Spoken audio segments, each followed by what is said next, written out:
As pessoas têm que aprender hoje, e esse talvez é o maior ensinamento que eu posso passar aqui para vocês. As pessoas têm que aprender hoje a entender que a gente precisa de sofrimento. A gente precisa sofrer. Não é se fuder, mas a gente precisa sofrer. A região do seu cérebro responsável por gerar prazer e motivação é a mesma região envolvida por gerar dor e sofrimento. Dor emocional e sofrimento. É uma balança. Então, num lado está o prazer e no outro lado está a dor e o sofrimento. É como se fosse uma gangorra. Se você aumenta muito o lado do prazer, só prazer, só prazer, só prazer, só prazer, só prazer, só prazer. Perdão, você está botando muito peso aqui no prazer, só prazer, só prazer, só prazer, só prazer, só prazer. O lado da dor e do sofrimento começa a se destacar. E aí o que vai acontecer? No mecanismo de autorregulação, ele começa a vir para o outro lado. Aí você precisa cada vez botar mais prazer aqui, para empurrar. Então o que acontece? Se você fica se submetendo só a coisas fáceis, só a coisas simples, só a recompensas rápidas, o seu cérebro ele desacostuma a viver com problema. E a vida não é uma corrida de 100 metros, a vida é uma maratona gigantesca. Então se você perceber hoje, cara, eu atendo muito paciente com problema alimentar. Pra caramba. Não consegue controlar a alimentação e tal.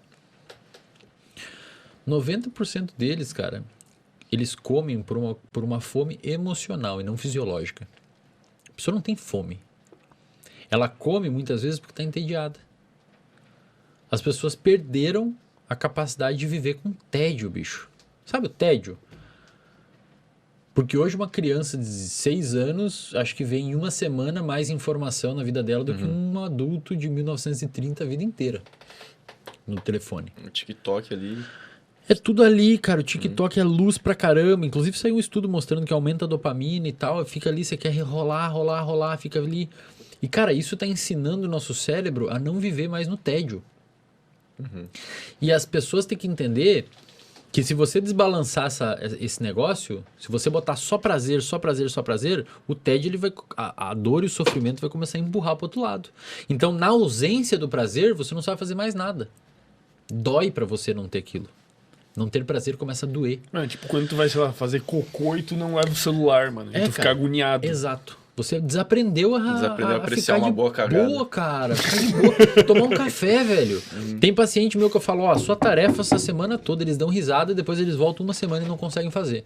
Eu falo, essa tarefa a semana toda, principalmente empresário, é acordar e ficar meia hora sem olhar o telefone. Os caras não conseguem. Mas ninguém consegue, né? Porque parece que tá faltando um negócio. Tu faz ou tu não faz porque tu não sente necessidade. Cara, às vezes eu faço. Só pra às ver vezes se eu tu acordo consegue. umas 5h20, 5h30, eu falo, cara, eu não vou mexer. Aí eu vou lá, lavo a louça, boto café, Cara, passo mas café. assim, ó, por que os mecanismos evolutivos nos levaram a ter o cérebro assim, velho? Como assim? Porque a seleção natural lapidou os nossos comportamentos da melhor forma possível pra gente ser reprodutivo, pra gente viver e fazer o que animais devem fazer, que é o que a gente é. Por que ele configurou esses mecanismos cerebrais de prazer e de dor dessa maneira? Por que não poderia ser diferente? Porque por muito tempo você... Na verdade, assim... Tu entendeu mais ou menos o que eu quis dizer? Entendi. Na verdade, assim, o nosso cérebro não tem nada errado. Ele funciona... Ele tá feito do jeito que tem que ser feito.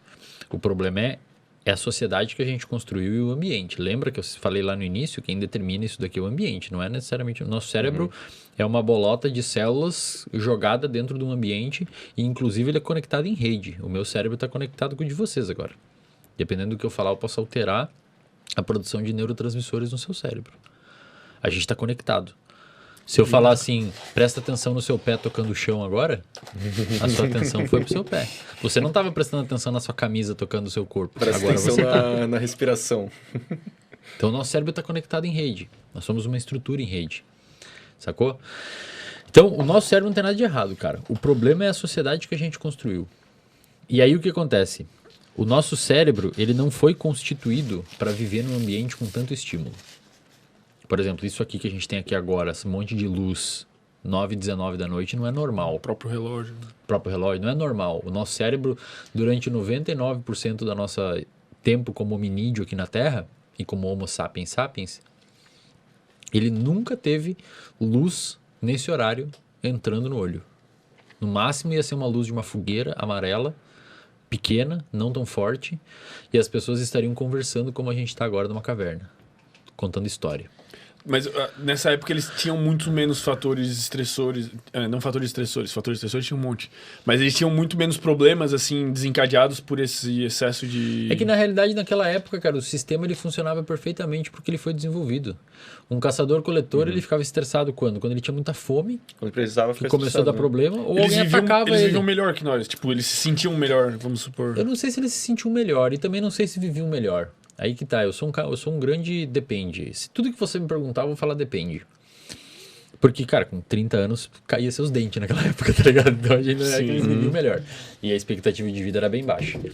Mas a questão é que o cérebro evoluiu naquela época, foi selecionado naquele contexto. Então pensa assim, por que a gente tem uma tendência grande a lembrar de traumas? Porque é importante, velho. Para a história evolutiva lembrar de um trauma. Pra você ter uma noção, quando você tem um trauma, quando um trauma acontece na sua vida, você tem um aumento da atividade da sua amígdala, que detecta aquele trauma. Você tem uma atividade exacerbada do eixo HPA, hipotálamo pituitário adrenal. Esse eixo HPA libera glicocorticoides e esses glicocorticoides sobem até seu cérebro e eles potencializam a neuroplasticidade daquele evento específico, fazendo você formar mais forte a memória daquele evento. É por isso que muitas vezes você nunca mais esquece daquele evento. E quando é um PTSD, um transtorno de estresse pós-traumático, você muitas vezes generaliza aquela memória tão forte que ela ficou para outros eventos, que é o quê? Um veterano da guerra que escuta fogos de artifício e dispara um medo, uma resposta de medo. Ou um cara que sofreu um acidente de carro e não consegue entrar num carro. Isso, evolutivamente falando, foi importante. Porque o cara que foi atacado numa savana por um grupo de caçador-coletor rival, é importante que ele lembre onde foi aquilo, para ele não ir lá de novo. Ou uma cobra, um jacaré na curva de um rio, é importante que ele lembre aquilo para não ir lá de novo. O problema é que muitas vezes isso é tão extremo que traumatiza demais. Né? Gostou desse corte? Deixa o like e inscreva-se no canal. Tamo junto.